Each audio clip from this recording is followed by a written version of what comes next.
Alright, so I'd been wearing my uncle's old army patch for years without thinking twice about it. Just this faded little thing with an eagle and a lightning bolt over a mountain, frayed at the edges, sewn onto my work coveralls because I thought it looked cool. Never once crossed my mind it meant anything. Then one day, in the middle of cleaning the chain gun on an Apache in the hangar at Fort Hood, this pilot walks in Chief Warrant Officer Daniel Riker, and I swear to you, he freezes like he's just seen a ghost. His eyes go straight to my arm, not my face, not the weapon, just the patch. And for a couple seconds, he's not blinking, not breathing, just locked in. Then, in this tight voice, he asks where I got it. I tell him my Uncle Rodney's, found it in a box after my aunt moved. He asks his name, nods like he's filing it away, and then says, "That insignia, you don't see it anymore. That unit's been deactivated for a long time." I say so. It's just a patch. And he says, "Officially, they never existed." Yeah, he says it like that. And then he just leaves. No explanation.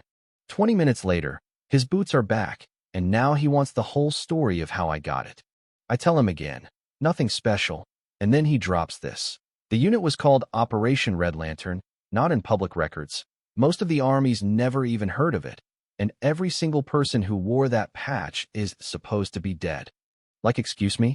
He says wearing it is like walking around with a target on your arm.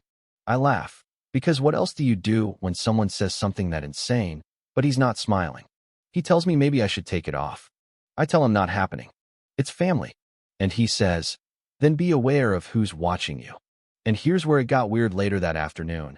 I hear him outside with another guy, saying, same eagle, same bolt, not something you find at a flea market. The other guy asks if I know what it means. Riker says no, but that doesn't matter if the wrong person sees it, and then they're talking about putting it in a report. My name. In a report. Over a patch. That night, 2 men in plain clothes knock on my barracks door. No names, no agency, just a badge flash and a request to discuss a personal item. I already know what they mean. They say it's from a highly classified, disbanded unit, should have been destroyed. We can take it somewhere safe. I tell them no. It's the only thing I have from my uncle. The tall one leans in and says, keeping it could put you in a position you do not want to be in. People have been hurt over less. And they just leave a card with a number and walk off. I call my aunt that night, and she goes real quiet before telling me she'd warned my uncle about keeping anything from that unit. Says it was the 17th Recon Detachment, codename Red Lantern, and their job wasn't just missions, it was finding things before anyone else, sometimes before our own side, and making them disappear, destroying them, burying them. And when something went wrong, there was no backup because officially they weren't there. She says the patch is proof.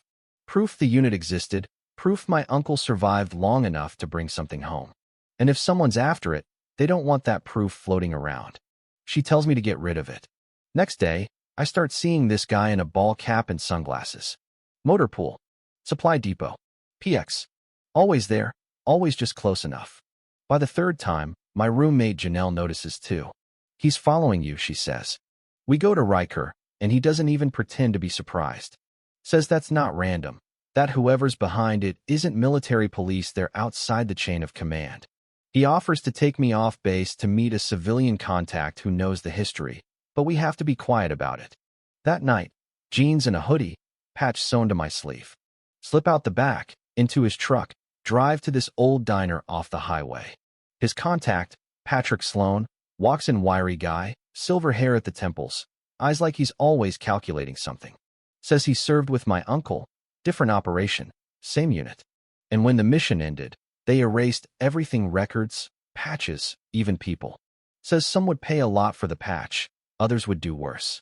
And just as he's reaching for it, headlights sweep across the window. Dark SUV. Tinted windows.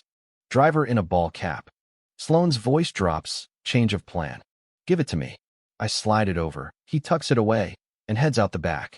5 minutes later, Riker and I find tire marks in the alley, a coffee cup rolling in the gutter. Sloan's gone. And not because he wanted to be. On the drive back, I ask Riker why anyone would care so much about a patch. He says, in the right hands, it proves Red Lantern existed. Proves someone got out. And for some people, that's enough to unravel years of lies. Back on base, he tells me to keep my head down, no more patches, and to call him if I see that SUV again. But that's the thing, once you know, you can't unknow. I don't have the patch anymore, but I can still feel its weight. And now I've got to decide, do I let this go, stay safe, pretend I never heard the words Red Lantern, or do I go looking for the rest of the truth, knowing full well it might be the kind that gets people hurt? You tell me, is it worth chasing something dangerous just because it's the truth? Or is that the kind of thing you let stay buried? Let me know in the comments, because I've got a feeling this story isn't over.